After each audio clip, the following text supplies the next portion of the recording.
Shri Venkateswara gold తాకట్టులో ఉన్న మీ బంగారాన్ని విడిపించి కొనబడును.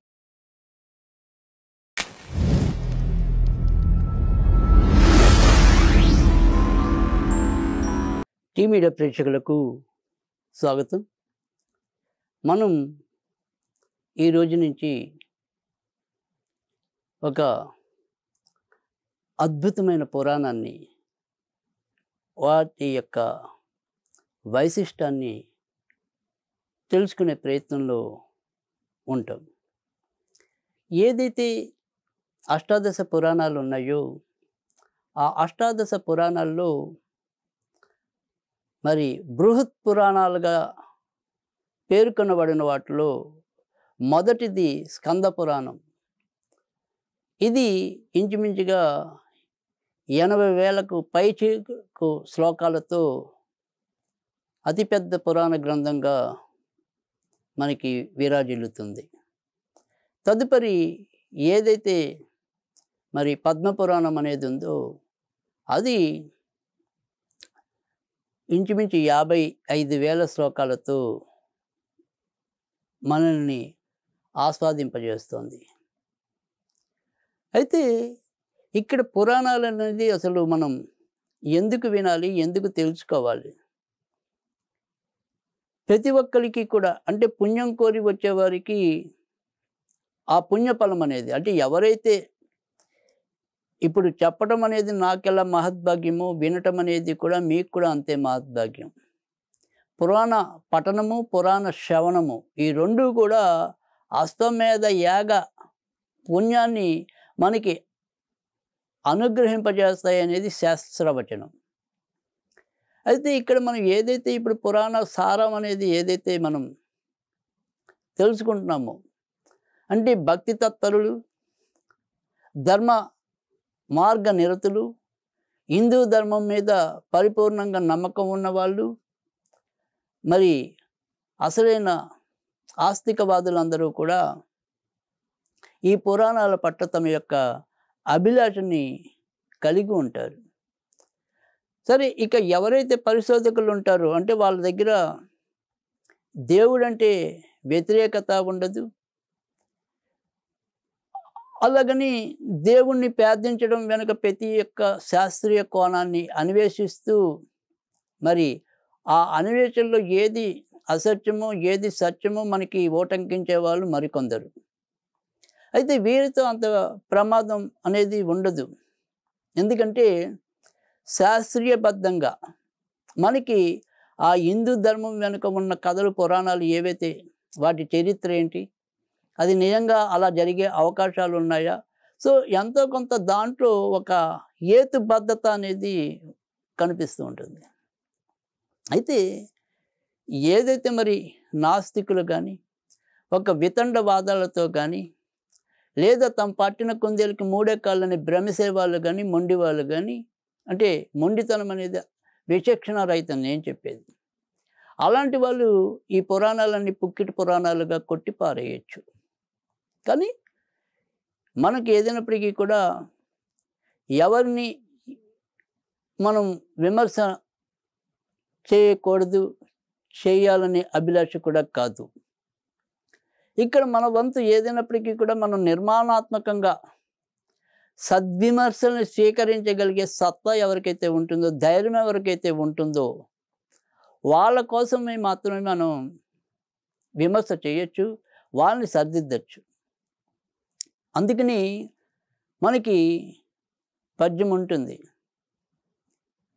ఏదైనప్పటికీ ఇసుకలో నుంచి తైలమైన పుట్టించవచ్చు, మరి ఎలాంటి కష్టమైన పనైనా చేయొచ్చు, కానీ మూర్ఖుడి మనసు రంజింపజేయటం కష్టం అని చెప్పి మనకి తెలుసుకుని ఉన్నాం. కనుక ఏదైనప్పటికీ కూడా ఈ పురాణాలు అనేది వినటం వల్ల మనలో ఒక భక్తి తత్పరత అనేది పెరుగుతుంది. కలియుగంలో మనకి పడే కష్టాలన్నిటికీ కూడా ఒక ఏదైతే కష్టాల కడిలు అనేది ఉంటుందో, ఆ కష్టాల కడిల నుంచి మన్ని ఉద్ధరింపజేయడానికి రకరకాల సాధనాలని మనకి ఇటు పురాణ కథలు అయితేనేమి, అనుభవజ్ఞులు అయితేనేమి, మరి ఈ ప్రవచన పండితులైతేనేమి మనకందరికీ కూడా వాళ్ళందరూ కూడా మనకి ఎంతో కొంత ఒక మార్గాన్ని నిర్దేశిస్తూ పోతున్నారు. అలాంటి అన్వేషణలో మనందరం కూడా కొంతమంది బుడిబుడి అడుగులతో దేవుణ్ణి చేరుకునే ప్రయత్నం చేస్తాం.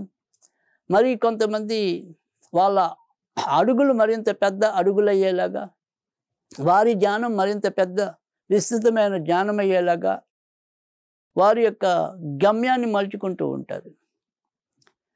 అయితే ఇక్కడ అందరి గమ్యం కూడా పెద్దదైనా చిన్నదైనా ఒకటే. అంతిమంగా ఆ భగవంతుడికి, మనకి జన్మనిచ్చిన ఆ భగవంతుడికి మనం ఏదైనా సరే మనం రుణపడి ఉన్నాం.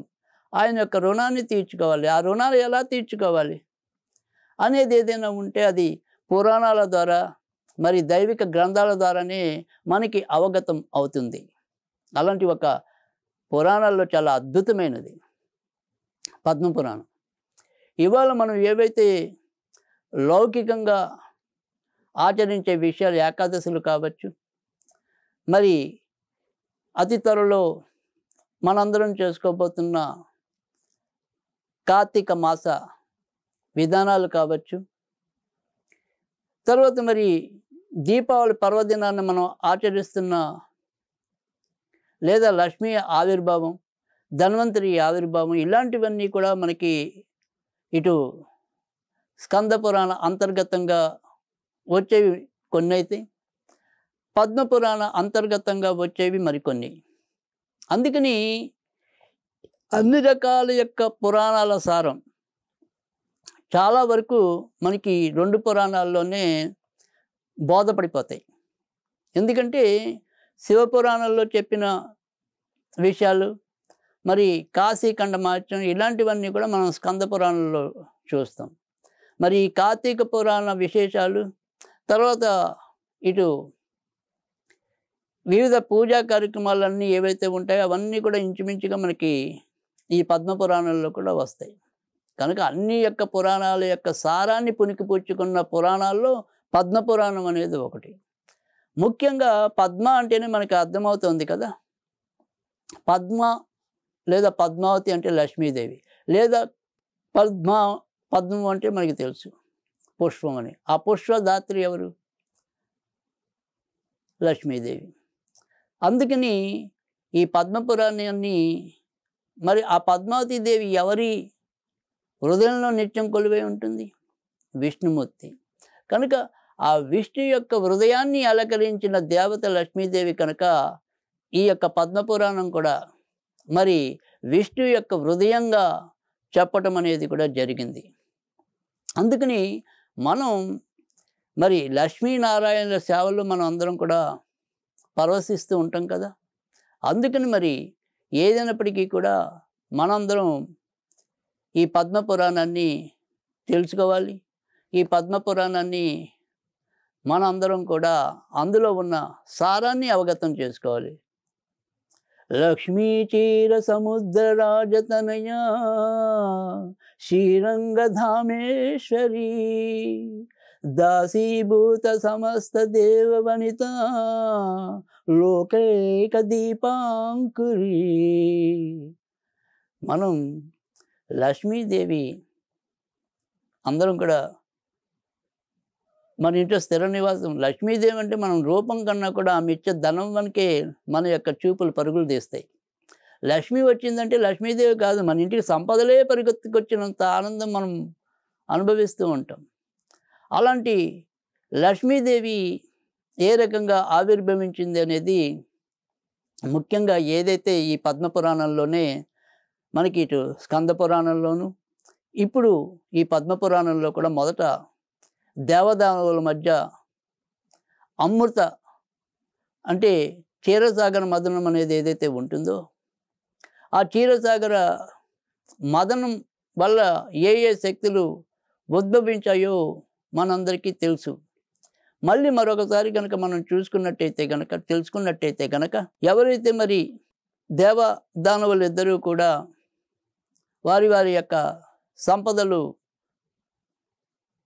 పాలకడిలు పాలైనప్పుడు వాళ్ళు మరి ఎంత విస్తృతంగా మళ్ళీ వాటిని రాబట్టుకోవడానికి ఆ బ్రహ్మ విష్ణు మహేశ్వరుల చెంతకు తిరిగి మొరెట్టుకున్నప్పుడు అక్కడ మనకి చాలా ఉదంతాలు.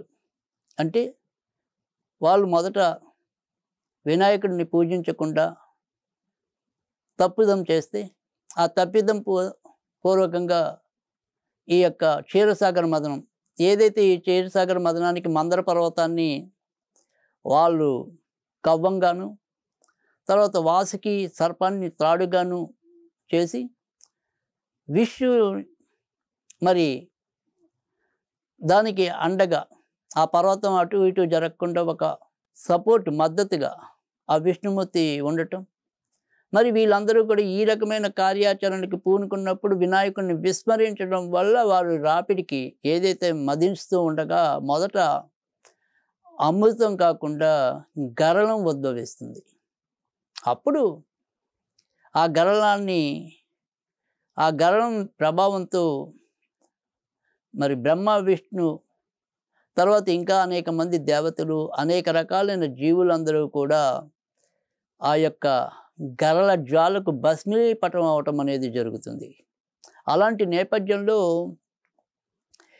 మరి ఒక సృష్టి ఆగిపోవటం అనేది జరిగినప్పుడు ఏదైతే మిగతా సృష్టి అంతా కూడా మరి మహేశ్వరుడికి ఎందుకు ఇలా జరిగింది, ఇప్పుడు ఈ గరళాన్ని ఎలా, ఆ గరళం యొక్క ప్రభావం నుంచి బయటపడేది ఎలా అని అందరూ కూడా కరుణరస హృదయంతో అడిగినప్పుడు అప్పుడు మహేశ్వరుడు చెప్తాడు, ఎందుకు మీరు ఇంత తప్పిదం చేశారు?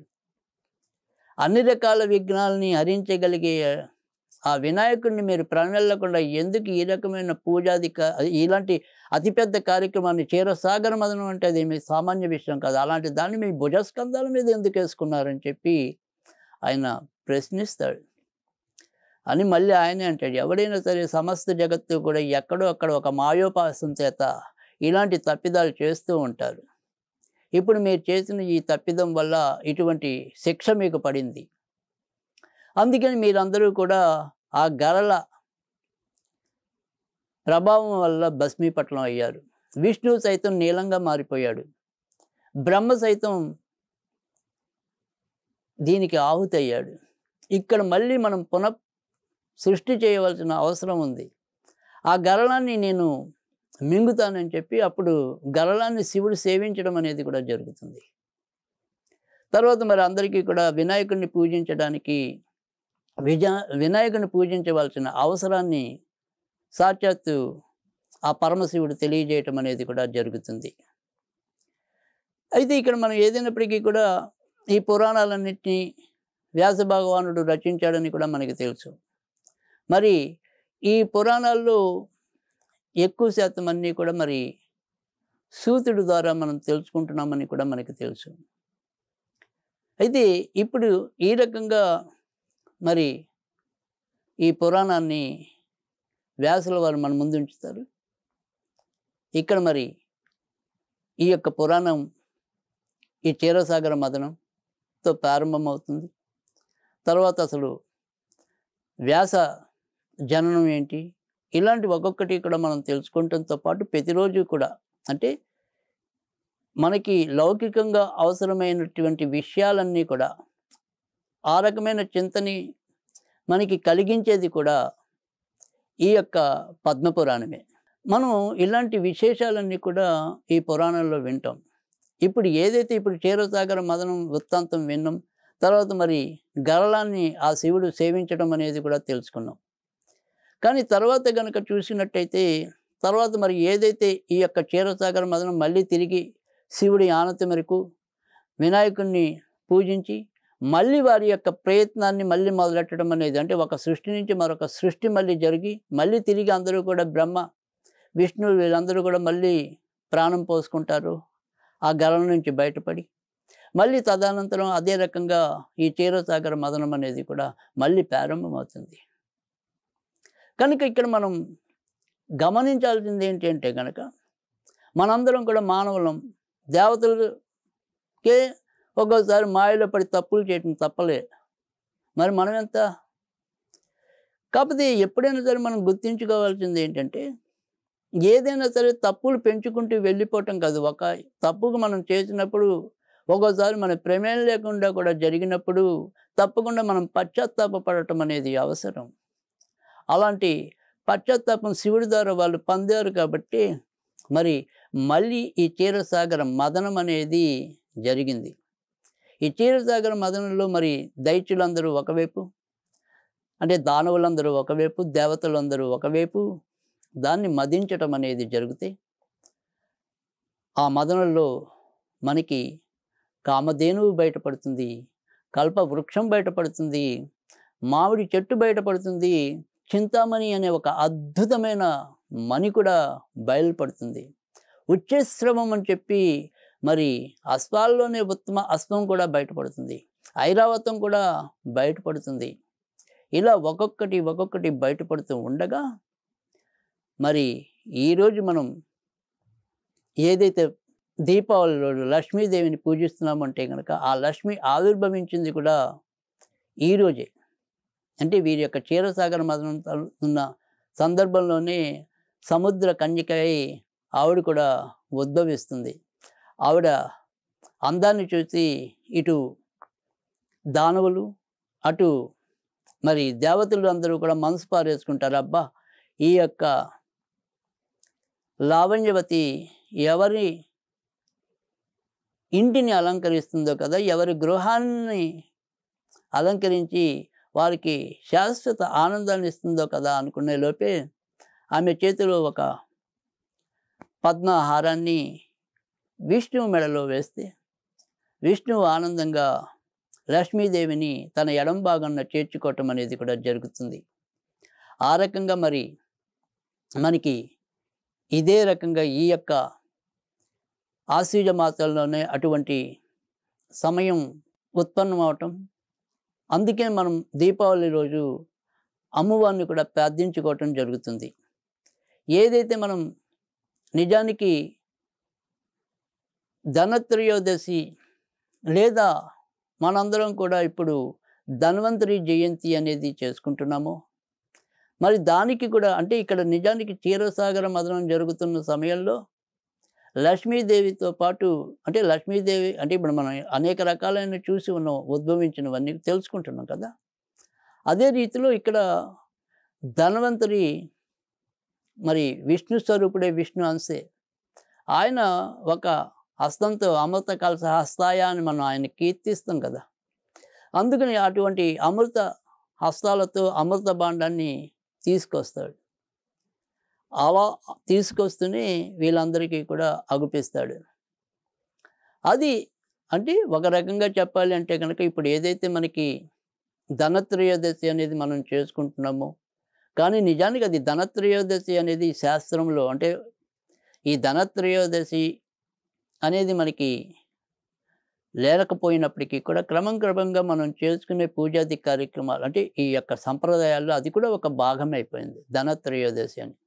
నిజానికి ఏదైతే ధన్వంతరి త్రయోదశి ధన్వంతరి అంటే ఈ త్రయోదశి నాడు మరి అమృత కలశ హస్తంతో ఈయన ప్రత్యక్షం అవటం అనేది జరిగింది. అది ఆ ఆవిర్భావ దినాన్ని మనం ధన్వంతరి జయంతిగా చేసుకుంటున్నాం. అలా ధన్వంతరి త్రయోదశి ధన్వంతరి త్రయోదశి ధన్వంతరి త్రయోదశి కాస్త అంతరి అనేది ఆగిపోయి ధనత్రయోదశి ధనత్రయోదశి ధనత్రయోదశి అనేది పలుకు చేరి అలా ఆ రకంగా మనం ధనాన్ని పెట్టి లక్ష్మీదేవిని అర్చించడం అనేది జరుగుతుంది. కానీ నిజానికైతే కనుక ఈరోజు విశిష్టత అనేది చూస్తే అది ఖచ్చితంగా ధన్వంతరి జయంతి. సరే, ఏదైనప్పటికీ కూడా మనం ధనంతో లక్ష్మీదేవిని పూజించడం అంటే కనుక ధనాన్ని అవమానిస్తున్నట్టు కాదు, లక్ష్మీదేవిని విస్మరిస్తున్నట్టు కూడా కాదు కదా. అందుకని ఏదైనప్పటికీ కూడా కొన్ని మన పండగల్లో కొన్ని సంప్రదాయాలు లేనప్పటికీ కూడా ఆ సంప్రదాయాలన్నింటినీ కూడా కొన్ని మంచివైతే కనుక స్వీకరించడం, చెడ్డవైతే కనుక విసర్జించటం, ఇవన్నీ కూడా అనివార్యం. కనుక ఎవరు తోచిన పద్ధతిలో, ఎవరు ఉపాసించిన పద్ధతిలో, ఎవరికి అనుభవమైన పద్ధతిలో వారు మనకి వెలిపిస్తూ ఉంటారు వారి యొక్క అనుభవాల్ని. అందుకే పరిశోధకులు ఎప్పుడైనా సరే ఇందులో సత్యం ఎంత ఉంది, అసత్యం ఎంత ఉంది, ఇందులో వాస్తవం ఎంత ఉంది, అవాస్తవం ఎంత ఉంది, ఇలాంటివన్నీ కూడా మనకి తెలుసుకుని తెలియజెప్పుతారు. ఈరోజు ఏదైతే పుష్పక విమానం అని మన ఈ యొక్క పురాణాల్లో విన్నామో దాన్ని ఇప్పుడు మనం విమానంగా కూడా చూస్తామనే మరి తర్వాత కాలంలో పెద్దలు తెలియజేస్తున్నారు. అంటే ఏదైతే మన యొక్క పురాణాల్లో అయితేనేమి, మన యొక్క ఇతిహాసాల్లో అయితేనేమి, మన యొక్క సార్వజనిక ఆధ్యాత్మిక సంపదల్లో అయితేనేమి, ఎక్కడ ఏ విషయాలు అయితే పొందుపరిచి ఉన్నాయో ఆ పొందుపరిచిన విషయాలన్నీ కూడా ఎంతో కొంత శాస్త్రీయత ఆధారణతని పుణికిపుచ్చుకున్నవే. కనుక వీటిని ఏవి కూడా మనం ఎగతాళి చేయడానికి కాదు. ఏదైనప్పటికీ కూడా వాటన్నిటినీ మనం మన యొక్క తీరికైన సమయంలో, మనకి అవకాశం ఉన్న సమయంలో ఎంతో కొంత వాటిని అధ్యయనం చేస్తూ ఉంటే మనకి అనేక రకాలైన విషయాలు బోధపడడానికి అవకాశం ఉంటుంది. కనుక చీకటిని తిడుతూ కూర్చుంటం వల్ల ఉపయోగం అనేది ఉండదు. ఆ చీకటి వెళ్ళే మార్గం ఏంటి, చీకటి ఎప్పుడు అంతమవుతుంది, తర్వాత వచ్చే శుగుణం ఏంటి, ఇలాంటివి తెలుసుకోవటం అనేది మన యొక్క లక్ష్యం.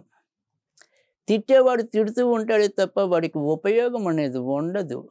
కనుక మనందరం గమనించాల్సింది ఏంటి అంటే కనుక మన జీవితాల్ని ఏ రూపంలో అయినా సరే వెలుగులమయంగా చేసుకోవటం. ఆ వెలుగులమయం ఎలా చేసుకోవాలి, మన యొక్క పూజాధిక కార్యక్రమాలు ఎలా చేసుకోవాలి, ఆ భగవంతుడి సన్నిధికి ఎలా చేరుకోవాలి, ఇలాంటి మార్గ నిర్దేశం చేసే ఒక అద్భుతమైన పురాణమే పద్మపురాణం.